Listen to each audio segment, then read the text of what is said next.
Donald Trump से खुश अमेरिकी बाजारों में तेजी जारी। मजबूत आर्थिक आंकड़ों से भी सहारा। एशियाई बाजार मिले जुले। एसजीएक्स निफ्टी फ्लैट कर रहा है ट्रेड। देश की सबसे बड़ी आईटी कंपनी टीसीएस कर सकती है शेयर बायबैक। 20 फरवरी को बोर्ड की बैठक में होगा विचार। टीसीएस की नई कंपनियों को खरीदने की योजना नहीं।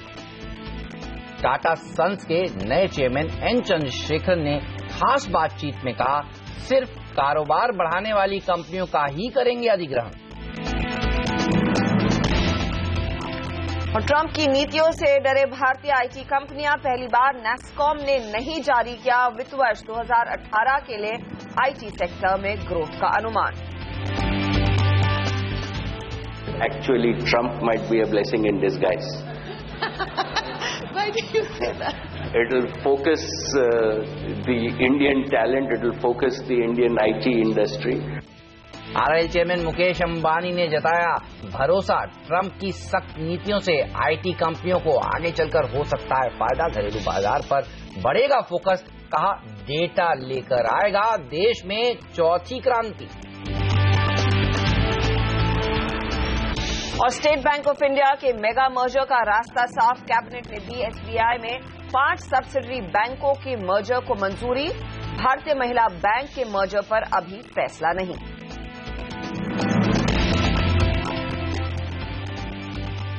नमस्कार, मार्केट काउंटडाउन में आप सभी का स्वागत है। मैं हूं हर्षदा सावंत। नमस्कार, और मैं हूं हेमंत घई। और हमारे साथ जुड़ रहे हैं हमारे दो खास मेहमान। PowerMyWealth.com के फाउंडर और सीईओ संदीप वागले हमारे साथ स्टूडियो में शामिल हो चुके हैं। आपका स्वागत है। और ट्रेडशिफ्ट ब्रोकिंग के डायरेक्टर संदीप जैन भी हमारे साथ जयपुर से जुड़ने वाले हैं। उनसे भी हम बात करेंगे और उनसे जानेंगे कि वो मार्केट को किस तरह से रीड कर रहे हैं। लेकिन सबसे पहले देखिए ग्लोबल संकेत किस तरह के निकल कर आ रहे हैं। यूएस में लगातार तेजी हो रही है।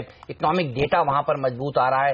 ट्रंप कुछ बड़े टैक्स कट्स करेंगे इस होप्स में लगातार देखिए हर रोज डाउ करीब करीब सेंचुरी गढ़ता है। और कल का सेशन भी ऐसा ही देखने को मिला। यूरोप के बाजार भी देखिए मजबूती के साथ कारोबार करते हुए दिखे। लेकिन एशियाई बाजारों में इतनी अच्छी तेजी नहीं है जितनी यूएस और यूरोप में हो रही है। आप देखिए मिले जुले हैं। हांगकांग के बाजार जरूर थोड़ा सा सुधरने की कोशिश इस समय कर रहे हैं, लेकिन जापान का बाजार कमजोर है। शंघाई बिल्कुल चाइना फ्लैट इस समय ट्रेड कर रहा है। और बाकी के एशियाई बाजार भी देखिए कुछ अच्छे संकेत यहां से नजर नहीं आ रहे। डॉलर इंडेक्स इस पर लगातार हमारी नजर बनी हुई है। ये देखिए 101 के आसपास ट्रेड कर रहा है। लेकिन कल जिस तरह से तेज सेलिंग देखने को मिली भारतीय बाजारों में, साहब खरीदारी का मूड है नहीं। ट्रेडर्स ने अपनी पोजीशंस हल्की करी हैं और लगता है बाजार का टेक्सचर बाय ऑन डिप से सेल ऑन वैलीज का हो गया है। जी हाँ, वो एक फेयर फैक्टर जरूर है। और जैसे हम कल भी चर्चा कर रहे थे कि डॉलर इंडेक्स जो 101 पर आया, वहीं पर थोड़ा सा खौफ बैठता हुआ दिखाई दिया। आज एशिया में थोड़ी सी नरमी ऊपरी लेवल्स पर आती हुई दिखाई दे रही है, डिस्पाइट द फैक्ट कि डाउ में एक अच्छी रैली देखने को मिली। तो ये शायद थोड़ा सा मूड को और भी बिगाड़ सकता है या फिर सॉफ्ट रख सकता है। वैसे भी कल हमने काफी सेल ऑफ देखा है और ये एशियन पिक्चर अच्छा नहीं है। बिल्कुल, डेवलप्ड मार्केट्स देखिए लगातार अच्छा प्रदर्शन दिखा रहे हैं। 5 दिनों से वहां पर रिकॉर्ड्स बढ़ रहे हैं। लेकिन भारत के बाजार ठंडा कारोबार करते हुए इमर्जिंग मार्केट्स में इसी तरह की तस्वीर है। लेकिन एक अच्छा आंकड़ा जरूर देखने को मिला है और वो है कल की कमजोरी में एफआईएस की तरफ से कैश मार्केट में खरीदारी 226 करोड़ रुपए की। और घरेलू फंड्स ने भी देखिए करीब करीब 250 करोड़ रुपए की खरीदारी करी है कैश मार्केट में। तो लगता है कल ट्रेडर्स नर्वस हुए हैं। और ये वो ट्रेडर्स हैं जिनकी नजरें हैं आगे आने वाले इवेंट्स पर। और इवेंट्स जो हैं वो काफी दूर हैं इस समय। उत्तर प्रदेश के चुनाव का आउटकम जिस पर सबकी निगाहें बनी हुई हैं वो अभी 11 मार्च को आने वाले हैं। तो कुछ ट्रेडर्स अपनी पोजीशंस हल्की करते हुए हर्षदा नजर आ रहे हैं इस समय। जी हाँ, और हेमंत ऑफ कोर्स पूरे सेटअप पे डिटेल में एनालिसिस हम लेकर आएंगे हमारे जानकारों से। लेकिन आई गेस आज की जो बड़ी हेडलाइनिंग स्टोरी रहेगी वो टीसीएस ही रहेगा। अपने शेयर बायबैक पर जो कंपनी ने कह दिया है कि 20 तारीख यानी कि अगले सोमवार को बोर्ड बैठक है, तो ये एक ड्राइवर रह सकता है। कल आपको याद होगा 2 स्टॉक्स ने बाजार की कमर तोड़ी थी, टाटा मोटर्स और सन फार्मा। और आज रेडार पर टीसीएस रहेगा। स्टॉक स्पेसिफिक्स में एसबीआई मर्जर को जो गो हेड मिल गया है। तो ये 2 बड़ी खबरें रहेंगी आज मार्केट के रेडार पर। और माना यही जा रहा है जो फिलहाल अपडेट्स आ रहे हैं टीसीएस के मर्जर को लेकर कि शायद 10% तक का बायबैक होता हुआ दिखाई दे सकता है। डिटेल्स हम आपके लिए लेकर आएंगे। इस पर एनालिस्ट से बात करेंगे, हमारी इंटरनल टीम से भी पूछेंगे कि किस तरह का बायबैक और कितना पॉजिटिव होगा ये TCS के लिए लोन। लेकिन पहले एक निफ्टी पर कॉल ले लेते हैं और फिर TCS पर डिटेल में हम बात करेंगे जरूर। वागे साहब बताइए कल का पूरा सेटअप। ऑफ कोर्स आज एक पॉजिटिव अपडेट TCS के शेयर धारकों के लिए, लेकिन निफ्टी में क्या ट्रेड, क्योंकि कल आपने जाते जाते कहा था कि मंदी का समय अब शुरू हो रहा है, आप शॉर्ट करना चाहेंगे। Good morning Harshada, good morning Hemant. बिल्कुल फर्स्ट टाइम कल हमको अवरली चार्ट्स में सेलिंग देखने को मिला। एक अहम 8750 का सपोर्ट था इतने दिनों से, स्विंग लो जिसको हम कहते हैं, वो ब्रेक हुआ। इतना ही नहीं, कल गिरने के बाद वापस एक बार वहीं पर जाके टेस्ट होकर वापस वहीं से मार्केट्स गिरे हैं, निफ्टी गिरा है। तो मैं समझता हूं कि वो लेवल इतना इजी नहीं होगा। कोई भी 20-25 पॉइंट की भी अपमूव आती है, that will be sold into. तो मैं 8770 के स्टॉप लॉस से एक 20-30 पॉइंट की रिस्क लूंगा फॉर ए टारगेट ऑफ 8650। मेरा एज ऑफ नाउ उससे लंबा टारगेट नहीं है। मैं ऐसे नहीं बोल रहा हूं कि 200-300 पॉइंट जाएगा। वहां पर अगर सपोर्ट लेता है तो we will be in the 8650, 8850 range, वो देखना पड़ेगा।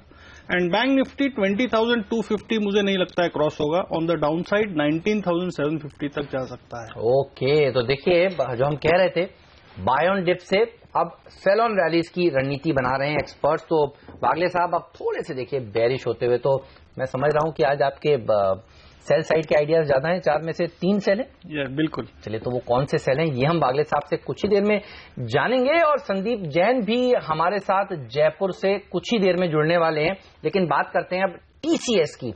हर्षदा देखिए, इन्फोसिस ने जब बायबैक की घोषणा तो नहीं करी, लेकिन जब बाजार में बायबैक की बातें आई तब से देखिए एक फ्लोर लग गया, उससे नीचे वो शेयर गया नहीं और अब वहां से अच्छा प्रदर्शन दिखा रहा था। इतनी नेगेटिव खबरें आई इन्फोसिस के लिए, लेकिन देखिए इन्फोसिस घटा नहीं, गिरा नहीं।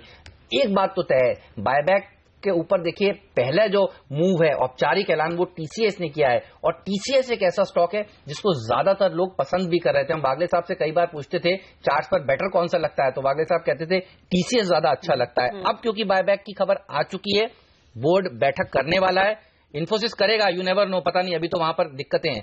क्या आपको IT सेक्टर में अब TCS सबसे अच्छा शेयर लगता है इस ऐलान के बाद, ये बताइए।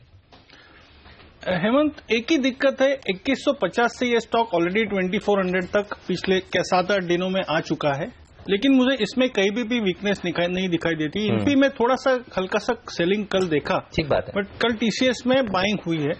तो मैं अभी भी समझता हूं 2500 की तरफ की ये मूव की तैयारी है। जब तक ये स्टॉक 2350 के ऊपर रहता है, 2330 का स्टॉप लॉस डाल के खड़े रहे एज ए ट्रेडर, और मुझे लगता है 2500, 2550 की तरफ ये मूव जा सकती है अगले कुछ दिनों में। ओके, तो 2500 की तरफ मूव जा सकती है। इंटरेस्टिंग होगा ये देखना कि किस लेवल पर वो बायबैक आएगा, कितना बायबैक कंपनी करती हुई दिखाई देगी, क्योंकि याद रखिए कंपनी के बुक्स पर कैश है और करीब ये 58 से 59 हजार करोड़ के कैश पर बैठे हैं।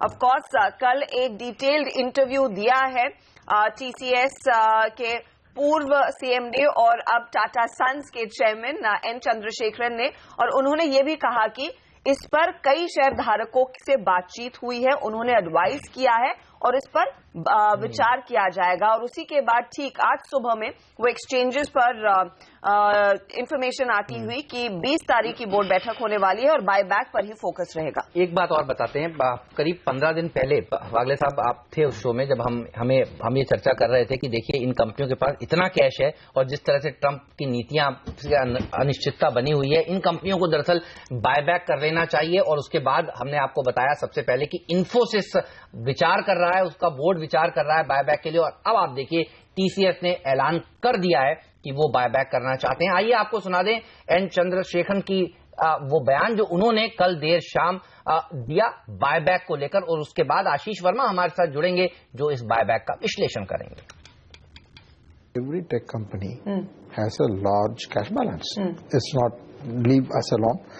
Not only Indian companies, you take every company internationally, tech companies have got a large pile of cash, because we don't know in this market, suddenly something shows up and we want to invest in the business. That has been the story. But again, I would give it to you and I would agree with those who say that you have to return back a lot of cash to shareholders. I would agree with the view to the extent that we need to decide what is the safe number we should retain. And we can't be infinitely saying I want to keep growing this. So we have to have a comfort. And with that number, anything excess, we should look at. When do you believe you would be able to make a decision on this front? See, this is a board question. This is not an Chandrasekharan question. So, when will you take the matter to the board? We have been. This has been discussed in the board a couple of times, and we will discuss it further. And if the board and we all come together and on a particular view, we will do it. It's a board matter. और इस बयान के ठीक बाद आज देखिए खबरें आ गई हैं कि बायबैक पर विचार करने के लिए बोर्ड तैयार है। 20 फरवरी यानी कि अगले सोमवार ये मिलेंगे और इस बड़े मुद्दे पर होगी चर्चा। आशीष वर्मा हमारे साथ जुड़ गए हैं। आशीष, लोग यही जानना चाहेंगे कि कितना बड़ा बायबैक हो सकता है, क्या आपकी क्या एनालिसिस कह रही है? सिर्फ ये नहीं कितना बड़ा, बल्कि किस तरह से आएगा। क्या वो टेंडर ऑफर होने वाला है या फिर ओपन मार्केट से खरीदेंगे, वो बहुत हद तक स्टॉक प्राइस को ड्राइव करता है। जहां तक बायबैक मैथ की बात है, यानी कि कितना बड़ा हो सकता है, पहले वो समझा देता हूं आपको। इक्विटी कैपिटल टीसीएस का ऑलमोस्ट 200 करोड़ रुपए के आसपास का है। इस कंपनी के पास कुल रिजर्व्स और सरप्लस 65,000 करोड़ रुपए के आसपास के, यानी कि ऑलमोस्ट 66,000 करोड़ रुपए के आसपास का नेटवर्थ है। अगर ये कंपनी बोर्ड से सिर्फ मंजूरी मांगती तो नेटवर्थ का 10% तक का मैक्सिमम लिमिट वो है जहां तक का बायबैक लाया जा सकता है, यानी कि शायद 6,500 करोड़ रुपए के आसपास का बायबैक। लेकिन अगर ये कंपनी शेयरधारकों की मंजूरी मांगती है तो नेटवर्थ का 25% तक का बायबैक आ सकता है, यानी कि ऑलमोस्ट 16,500 करोड़ रुपए के आसपास। $3 बिलियन की मैं यहां पे बात कर रहा हूं, पर मुझे लगता नहीं जिस तरह का एनवायरमेंट है इतना एग्रेसिव बायबैक ये कंपनी लेकर आएगी। जहां तक ये बायबैक मूव की बात है, ऑब्वियसली एक बड़ा पॉजिटिव स्टेप है। रिटर्न रेशियोज इस कंपनी के इंप्रूव होते हुए नजर आएंगे इस बायबैक के चलते, और सबसे इंपॉर्टेंट स्टॉक प्राइस पे एक फ्लोर लगता हुआ नजर आएगा, यानी कि अब शायद ये स्टॉक दबाव के साथ एटलीस्ट आपको सोमवार तक कामकाज करता हुआ नहीं नजर आए। और ये हल्ला मचना शुरू हुआ था, आपको याद होगा कॉग्निजेंट ने जो तगड़ा बायबैक अनाउंस करा था, और उसके बाद ज्यादातर लोग एक्सपेक्ट कर रहे थे इन्फोसिस इस तरह का अनाउंसमेंट करेगा। टीसीएस की तरफ से तो कोई खबर ही नहीं थी, पर स्टॉक पॉजिटिवली लगातार मोमेंटम और ट्रैक्शन दिखा रहा था। ये सरप्राइज कल आज सुबह सुबह आता हुआ।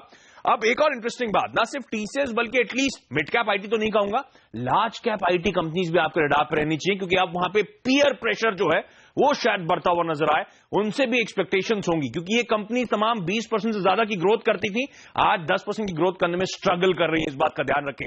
इसीलिए पीयर प्रेशर बाकी लार्ज कैप आईटी कंपनीज में शायद बढ़ता हुआ नजर आए, तो ये पूरा पॉकेट शायद एक्टिव हो। यहाँ पर मेरे ख्याल में जो बाजार सपोर्ट की तलाश में था वो फाइनली टेक्नोलॉजी की ओर से आता हुआ दिखाई देगा आज, स्पेशली इस बड़े मूव के बाद, और देखना होगा कि इसका कितना असर बाकी स्टॉक्स में देखा कल नेस्को हमने जिस तरह से गाइडेंस में चेंज नहीं किया, लोग डर रहे थे और सोच रहे थे कि आईटी सेक्टर को शॉर्ट करना चाहिए, कौन सा सबसे खराब प्रदर्शन दिखाएगा। लेकिन देखिए एक खबर, बायबैक की खबर ने पूरा का पूरा मूड बदल दिया है। तो ये एक सेक्टर है जिस पर अब आपकी नजर तेजी की तरफ होनी चाहिए और लीड कर सकता है इसको टीसीएस। संदीप जैन साहब जयपुर से हमारे साथ जुड़ चुके हैं, उनसे हम बात करेंगे कि वो कैसे देख रहे हैं बायबैक्स को। और आज सीएनबीसी आवाज पर हमारा फोकस रहने वाला है बाकी कंपनियों पर भी जो बायबैक ला रही हैं। जी हां, हेक्सावेयर देखिए इसका बायबैक है, काफी सारी कंपनियां, एनएचपीसी, जागरण प्रकाशन, कई बायबैक्स हैं। बायबैक से क्या इन शेयरों को सपोर्ट मिलेगा, इस पर भी हम बात करेंगे। आप बने रहिए देश के नंबर 1 बिजनेस चैनल सीएनबीसी आवाज के साथ, आपका अपना चैनल।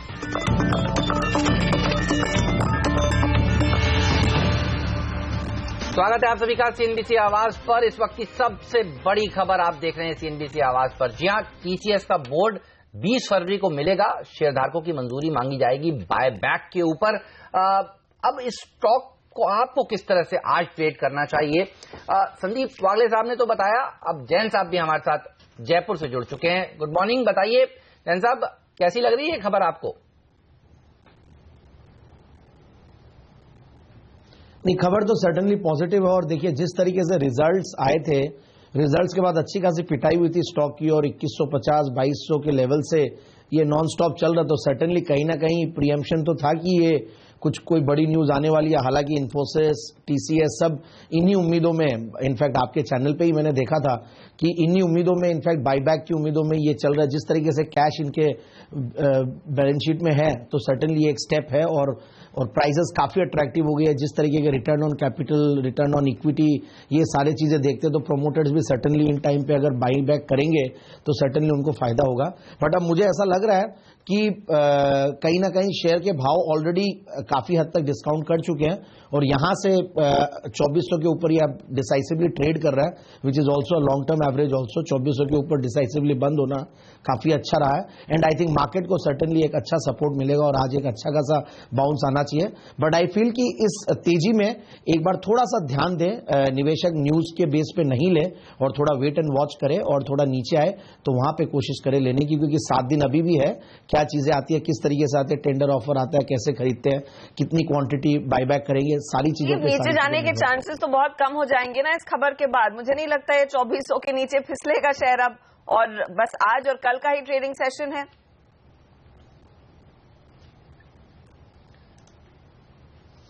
नहीं ठीक है, ये बात मान सकता हूं मैं कि 2400 के नीचे बहुत जल्दी नहीं जाएगा, बट 2400 से बहुत बड़ा मूव लेने में भी टाइम लगेगी, इतना इजी नहीं रहेगा क्योंकि बहुत बड़ा एक मूव नीचे से दे चुका है। So let's see. ओके, चलिए, तो ये स्टॉक है जिस पर आज हमारा फोकस रहने वाला है प्री ओपनिंग सेशन में भी। लेकिन और कौन से स्टॉक्स हैं जहां पर आपकी नजर आज जरूर होनी चाहिए? जी हाँ, SBI, देखिए इन्होंने ऐलान किया था कि ये अपने एसोसिएट बैंक्स का विलय करने वाले हैं और कल कैबिनेट की मंजूरी मिल गई है।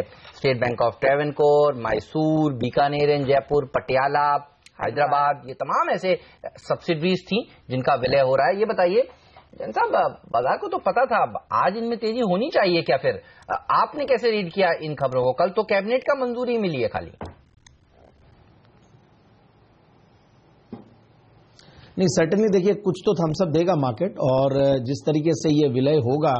और एक चीज और है, फाइनेंस मिनिस्टर बार बार इनफैक्ट अपने स्पीच में ये बोलते हैं कि इनको एक बड़ी ग्लोबल कॉरपोरेशन बनानी है SBI में, और सर्टेनली उस तरीके का अगर विजन रहेगा और जिस तरीके से PSU बैंक्स की हेल्थ को लेकर वैसे भी काफी ध्यान दे रहे हैं और कंसोलिडेशन के ऊपर तो पर्टिकुलरली ध्यान दे रहे हैं, तो SBI और ये सब जब मर्ज होंगी तो सर्टेनली इनको तो बेनिफिट मिलेगा ही, बट मुझे ऐसा लगता है कि जो दूसरे बैंक्स है उनको भी अच्छा फायदा होगा। जैसे कि पंजाब नेशनल बैंक है, वहां पे हो सकता है पंजाब सिंध बैंक की भी बातें चल रही है, और कई बैंक्स हैं, क्योंकि सर्टेनली जिस तरीके के नंबर ऑफ PSU बैंक्स है उनको कंसोलिडेट करना जरूरी है, और जो नेटवर्क SBI के पास है तो उसका बेनिफिट SBI को तो मिलेगा ही, और सर्टेनली जो रीजनल प्लेयर्स है उनको जब मर्ज करेंगे तो it will be a big behemoth, and I think इसका फायदा आज मिलना चाहिए। और जिस तरीके के भाव है तो यहां से अप्रिसिएशन मुझे अभी भी दिखता है SBI में। चलिए, ये स्टॉक और जो भी एसोसिएट बैंक्स है इनमें किस तरह के लेवल्स देखने को मिलेंगे, कितना और एक्शन बढ़ेगा, इस पर भी एक टेक चेक लेंगे हम संदीप वागले से। लेकिन फिलहाल हमें लेना होगा एक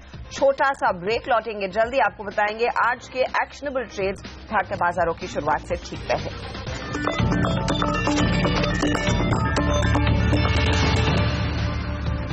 स्वागत है आप सभी का CNBC आवाज पर। आप देख रहे हैं मार्केट काउंटडाउन। ब्रेक से पहले हम चर्चा कर रहे थे SBI की। SBI का विलय अपने एसोसिएट्स बैंक्स के साथ होना था, और आप देखिए कल देर शाम कैबिनेट ने इसको हरी झंडी दे दी है।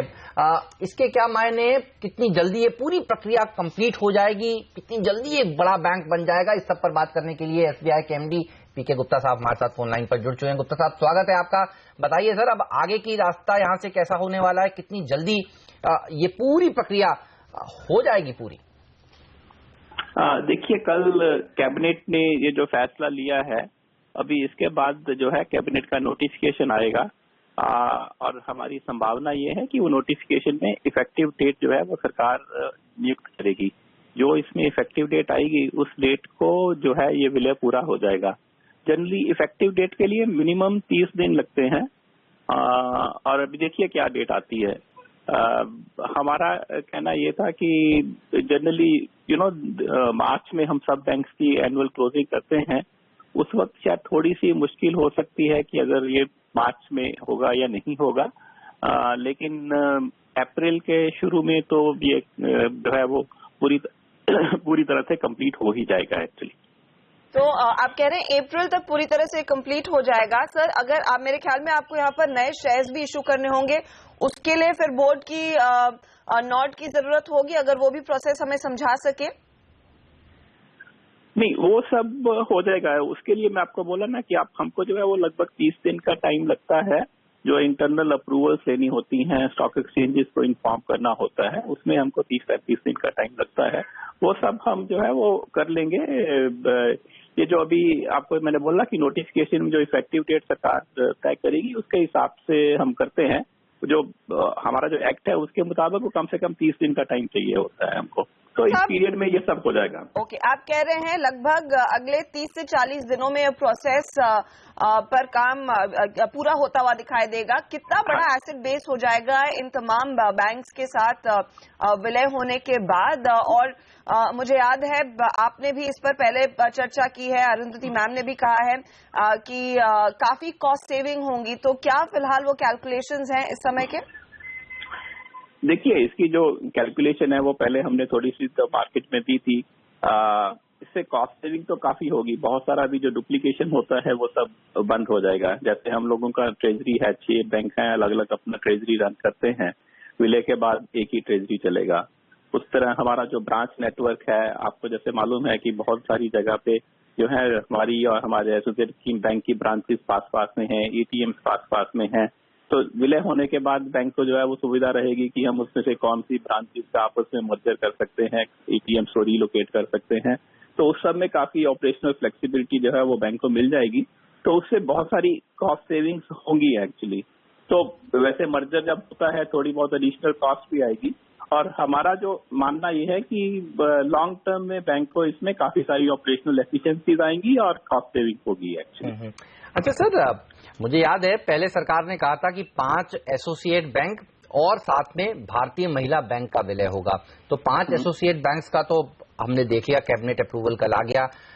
भारतीय महिला बैंक अभी नहीं हुआ, कोई चेंज ऑफ प्लान है या अगले चरण में ये होगा? नहीं, देखिए, ये सरकार का निर्णय है। जैसे वित्त मंत्री जी ने कल कहा कि इस विषय के ऊपर कल जो है कैबिनेट में चर्चा नहीं हुई, तो ये जब भी सरकार निर्णय लेगी तो वो विलय हो सकता है। तो एसबीआई की तरफ से कोई प्रॉब्लम नहीं है, आप इसके विलय के लिए तैयार हैं बिल्कुल हर रूप से, राइट सर? हाँ जी, एसबीआई की तरफ से हम पूरी तरह से तैयार हैं। ये सरकार का निर्णय ही है जिसकी हमको इंतजार रहेगा। अच्छा सर, ये बताइए, इस पूरे मर्जर के बाद इतना बड़ा बैंक आपका बन जाएगा, आगे चलकर इसको और बड़ा करने की योजना है, कुछ और बैंकों के साथ विलय करने की भी आपकी योजना है, उसके लिए भी आप तैयार हैं? कि आप नाम ना बताएं, लेकिन ये बताइए कि एसबीआई और बड़े बैंक्स को अपने साथ ले सकता है क्या? नहीं, अभी ऐसी कोई योजना नहीं है। इनफैक्ट ये जो हम 5 बैंकों का मर्जर करने जा रहे हैं, तो दुनिया भर में ऐसा कभी इतना बड़ा मर्जर कभी हुआ नहीं होगा कि जब एकदम से 5 बैंक एक बड़े बैंक में विलय हो जाता है। उनका मार्केट शेयर हमारा जो है वो कम से कम 23% हो जाएगा इंडियन मार्केट में।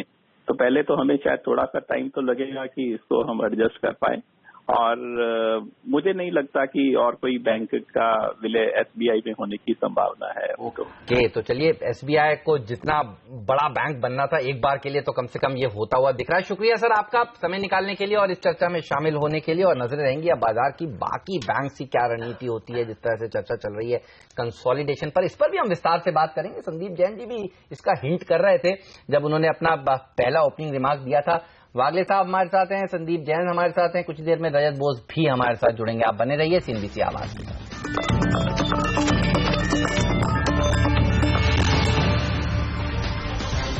आप देख रहे हैं मार्केट काउंटडाउन। आज ऑफकोर्स 2 शेयर रेडार पर रहने वाले हैं। एक of course SBI and associate banks के साथ विलय पर जो कैबिनेट का अप्रूवल मिल गया, और साथ ही साथ टीसीएस जो बायबैक पर विचार करेगा 20 तारीख को। इन स्टॉक्स के अलावा कौन से शेयरों में आज ट्रेड का मौका है? क्योंकि देखिए, रिजल्ट सीजन तो पूरा हो चुका है, तो अब बाजार में खबरों का अभाव रहेगा, लेकिन स्टॉक पिकिंग पर फोकस हमारे जानकारों का। संदीप जैन हमारे साथ हैं। वागले साहब बताइए, आपके रेडार पर आज के लिए क्या ट्रेड है? हर्षदा, मैं हिंदुस्तान पेट्रोलियम के साथ सेल करके जाना चाहूंगा। ये मेरा पहला स्टॉक होगा जो 537 के स्टॉप लॉस से बेचे फॉर अ टारगेट ऑफ 500। थोड़ा सा सेटअप बिगड़ा है, 1-2 दिन का व्यू बेरिश बनता है। दूसरा स्टॉक है डीएलएफ, जिसमें बेच के चले, स्टॉप लॉस 140, टारगेट 131। तीसरा स्टॉक है हिंदुस्तान जिंक, जिसमें बेच के चल सकते हैं, स्टॉप लॉस 297, टारगेट 284।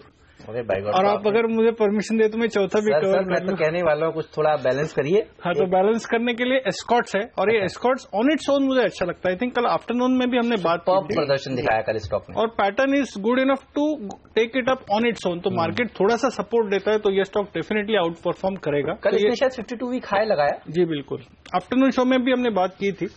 ये 396 के स्टॉप लॉस से बाय करे फॉर अ टारगेट ऑफ 432। 3 से 4 दिन का व्यू है। चलिए, तो इस स्टॉक पर पर रखिए नजर, जबरदस्त प्रदर्शन यहाँ देखने को मिल रहा है।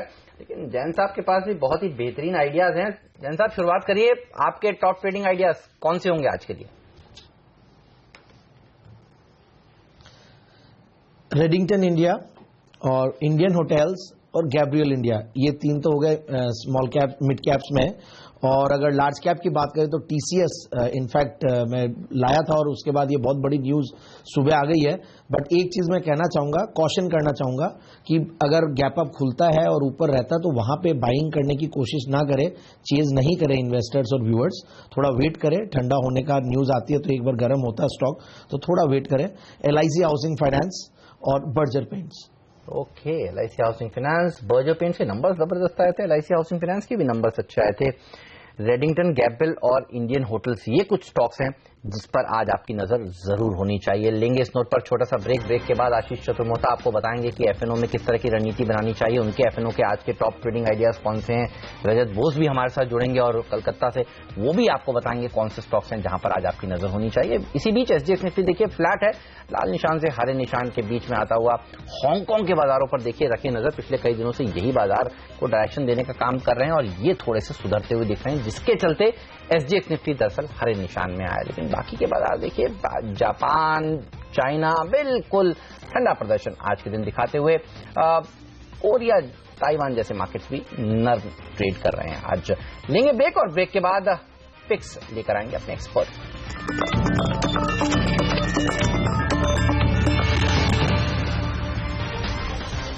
स्वागत है आप सभी का CNBC आवाज पर। बाजार के दमदार एक्सपर्ट CNBC आवाज पर जुड़े हुए हैं संदीप वागले साहब, संदीप जैन साहब, आशीष चतुर्मोता जी भी हमारे साथ अब स्टूडियो में मौजूद हैं, जो बताएंगे एफएनओ से क्या संकेत मिल रहे हैं। बताइए आशीष, मॉर्निंग, निफ्टी को किस तरह से ट्रेड करेंगे आज? और जो लोग कह रहे हैं कुछ ब्रेकडाउन हुआ है, एफएनओ डेटा में भी वो दिख रहा है क्या?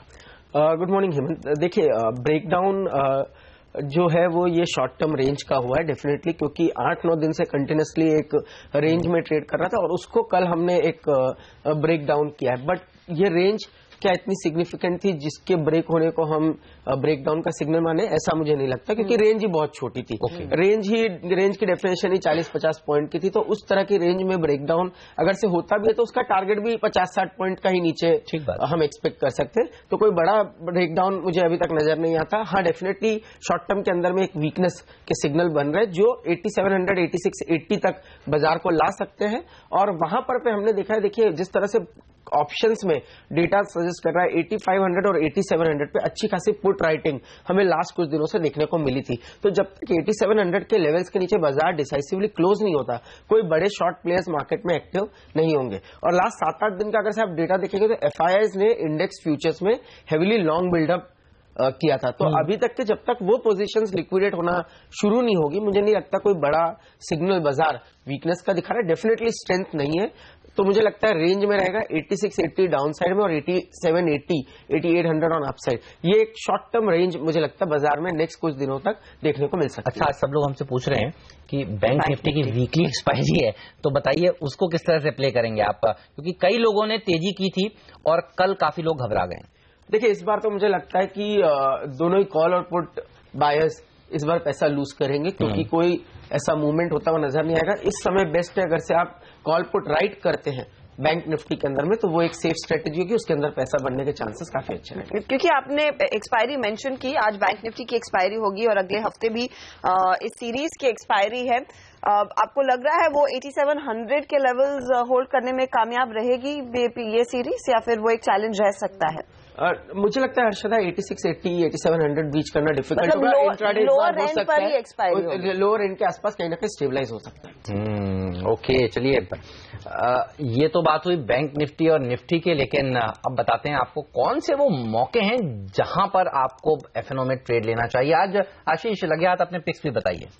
जी हाँ, देखिए सबसे पहले तो दो लॉन्ग की पिक्स में बताऊंगा। उसमें सबसे पहले पेट्रोनेट में देखिए हम देख रहे हैं कंटिन्यूसली एक कंसोलिडेशन हमें देखने को मिल रहा है रेंज में 390 से 375 के, और इस रेंज के अंदर में हमने देखा ओपन इंटरेस्ट में काफी अच्छा बढ़त हमें देखने को मिल रही है। तो मुझे लगता है इस स्टॉक में कहीं ना कहीं लॉन्ग एक्यूमुलेशन हो रहा है। मे भी शायद अभी सफिशिएंटली इतना पोजीशंस का एडिशन नहीं हुआ जिसके चलते हमें एक प्राइस अपमूव देखने को मिले, बट इवेंचुअली मुझे लगता है ये स्टॉक एक है जहां पे एक अपटिक हमें देखने के चांसेस ज्यादा है।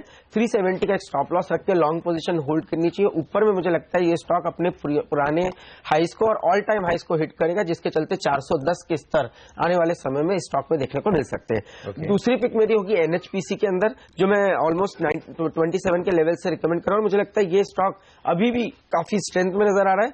कल भी हमने देखा एक जबरदस्त ओपन इंटरेस्ट में इसमें एडिशन था, प्राइस में कोई बड़ा मूवमेंट देखने को नहीं मिला।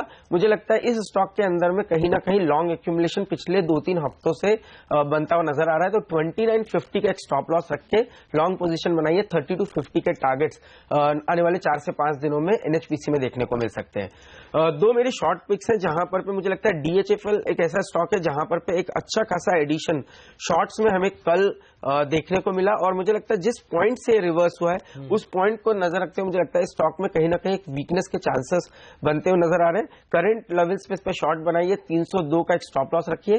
नीचे में 282 280 के टारगेट्स डीएचएफएल में देखने को मिल सकते हैं। और दूसरी पिक मेरी होगी ऑरोबिंदो फार्मा, जहां पर क्लियरली एक वीकली ब्रेकडाउन हमें देखने को मिला है और स्ट्रॉन्ग एडिशन ओपन इंटरेस्ट में इस फॉल में देखने को मिला है। तो क्लियरली मुझे लगता है ये एक स्टॉक जो कि काफी समय से ऑलरेडी अंडर परफॉर्म कर रहा था, और अब जिस तरह का बिल्डअप इसमें शॉर्ट का बना है उसको देखते हुए मुझे लगता है कि 600 के स्तर इस स्टॉक में देखने को मिल सकते हैं। 652 का एक स्टॉप लॉस रखिए। नीचे में 605-600 के टारगेट्स आने वाले कुछ दिनों में ऑरोबिंदो फार्मा में देखने को मिल सकते हैं। तो दो बिकवाली के कॉल्स है, ऑरोबिंदो और डीएचएफएल में बिकवाली की पोजीशन करें, लेकिन पेट्रोनेट और एनएचपीसी में तेजी की राय आशीष चतुर्मोता ने पिक किए हैं। इनफैक्ट पेट्रोनेट की बात आशीष जब कर रहे थे, आईजीएल मुझे याद है कल के सत्र में थोड़ा सा एक्टिव था, जहां पर across the board mid caps की धुलाई हो रही थी। ये लगभग हाइस पर ट्रेड कर रहा था। 1050 पर संदीप आपकी क्या राय रहेगी, क्योंकि गैस को लेकर मुझे पता है आप काफी बुलिश हैं, और अब ऑयल से बेहतर गैस का परफॉर्मेंस रहेगा फंडामेंटली भी, ये पूरा बाजार मान रहा है। लेकिन यहां से कितने और अपसाइड की गुंजाइश है आईजीएल जैसी स्टोरीज में, गेल जैसी स्टोरीज में? नहीं, सर्टनली देखिए हर्षदा, ये तो है कि ये दोनों तीनों स्टॉक्स काफी अच्छे लगते हैं, और इनफैक्ट आने वाले टाइम में भी मुझे लगता है कि फंडामेंटली अच्छे पॉइज्ड है। और इंद्रप्रस्थ गैस में तो सर्टनली होल्ड करके रखना चाहिए। गेल मुझे बाई लगता है, और महानगर गैस है, ये स्टॉक है जो अच्छा लगता है। तो ये सेक्टर सर्टनली मैं काफी दिनों से बुलिश, और मुझे ऐसा लगता है कि अभी भी इसमें स्टीम बाकी है। बिल्कुल। चलिए, तो ये वो पैक है जिस पर आपकी नजर जरूर होनी चाहिए, लेकिन नजर होनी चाहिए टाटा मोटर्स पर भी।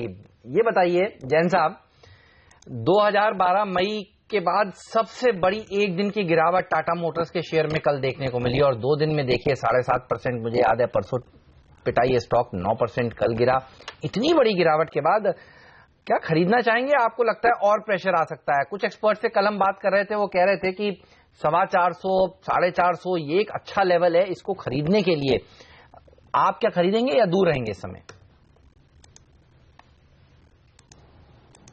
नहीं, दूर तो नहीं रहूंगा। देखिए हेमंत जी, मुझे ऐसा लग रहा है कि इन लेवल्स पे कहीं ना कहीं अब अट्रैक्शन आने लगा है, और ठीक है एक क्वार्टर का रिजल्ट खराब आया, और आने वाले क्वार्टर में भी बहुत ज्यादा अच्छी गाइडलाइंस नहीं आई है।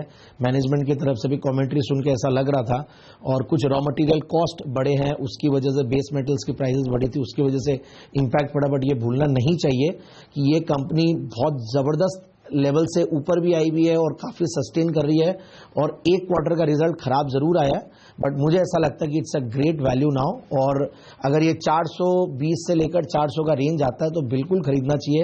और टाटा मोटर्स डीवीआर तो हमेशा से फेवरेट रहा ही है, डीवीआर वर्जन को भी देख सकते हैं, बिल्कुल लेना चाहिए मेरे हिसाब से, क्योंकि 2-3 क्वार्टर्स में वापस से अच्छा होगा। थोड़ा यूएस मार्केट्स में प्रॉब्लम थी, कुछ इंसेंटिव ज्यादा देने पड़े थे उनको, उन सब चीजों को लेकर थोड़ी प्रॉब्लम्स रही है, बट ये सारी प्रॉब्लम सॉल्वेबल है, कोई ऐसा कुछ भी नहीं है, मार्केट डायनेमिक्स है, और great company to own I think, and कोई इशू नहीं है। 400 से 420 में बिल्कुल लॉन्ग टर्म के नजरिए से होल्ड करें, अच्छा पैसा बन सकता है। चलिए, तो ये वो लेवल्स हैं जिस पर नजर होनी चाहिए। कल हमने देखा 700 करोड़ रुपए के आसपास की delivery based selling Tata Motors में, और करीब करीब 250 करोड़ रुपए की delivery based selling Tata Motors के डीवीआर में देखने को मिली, जिसके चलते इतना बड़ा प्रेशर है। तो बड़ी पोजीशंस, बड़े HNI इन्वेस्टर्स की बिकी है और अब क्या इसके बाद ये शेयर यहां से सुधरेगा, इस पर आज हमारी नजर होगी। रजत बोस भी हमारे साथ जुड़ेंगे, उनसे भी जानेंगे आज के उनके टॉप ट्रेडिंग आइडियाज कौन से हैं। तो एक्सपर्ट का दमदार पैनल जुड़ा हुआ है हमारे साथ, आप भी बने रहिए देश के नंबर 1 बिजनेस चैनल CNBC आवाज के साथ।